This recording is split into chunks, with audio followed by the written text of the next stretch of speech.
marriage without love will create the world of love without marriage.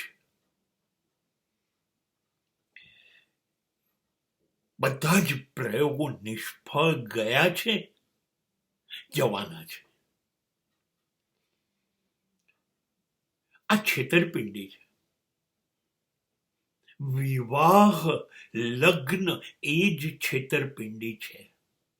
એકબીજા સાથે કરવામાં આવેલી છેતરપિંડી સમાજની સંમતિથી. પ્રેમ શૂન્ય વિવાહ. તમે જ્યારે વિવાહ કરો છો, લગ્ન કરો છો, ત્યારે તો કન્યા એના પતિદેવને જુએ છે પહેલી વખત. એક વખત જુએ છે, એકાદ બે મુલાકાત થાય છે, નાની મોટી વાતો થાય છે અને લગ્ન થઈ જાય છે. કેવી રીતે 20, 25, 30 વર્ષ દૂર રહેલા માણસો એકબીજાને 5-10 મિનિટની મુલાકાતમાં ઓળખી ગયા અને જીવનભર જોડાયેલા રહેવાનું વચન આપી દીધું.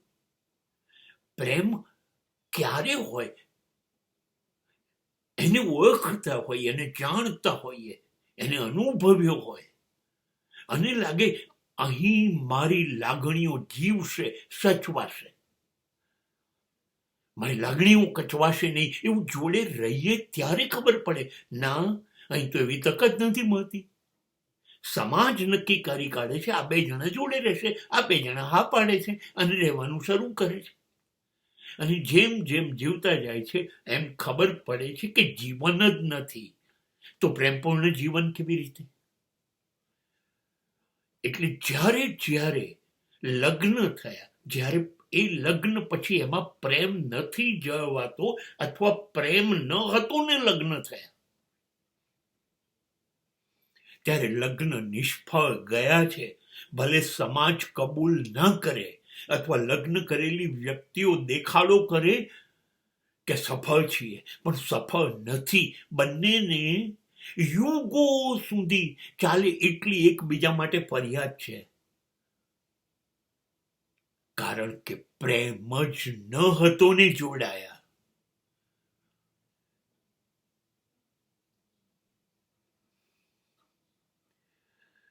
હવે જો આ સ્થિતિ રહેશે એટલે મોટા ભાગના લગ્ન તૂટતા ગયા.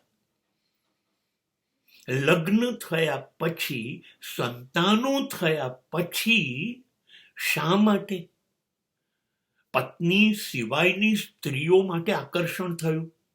શા માટે પ્રેમના નામે બીજી અન્ય સ્ત્રીઓ તરફ દોરવાયા? કારણ કે લગ્ન જીવનમાં પ્રેમ નહોતો. હવે જ્યાં એવું લાગે છે અહીંયા સમજણ છે, અહીંયા લાગણી છે, અહીંયા પ્રેમ છે, ત્યાં વિવાહ નહીં થઈ શકે, કેમ કે તમે તો વિવાહિત છો.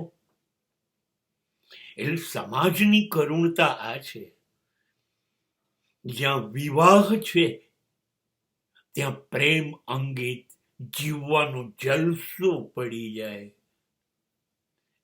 એની કમી છે, ખૂટે છે.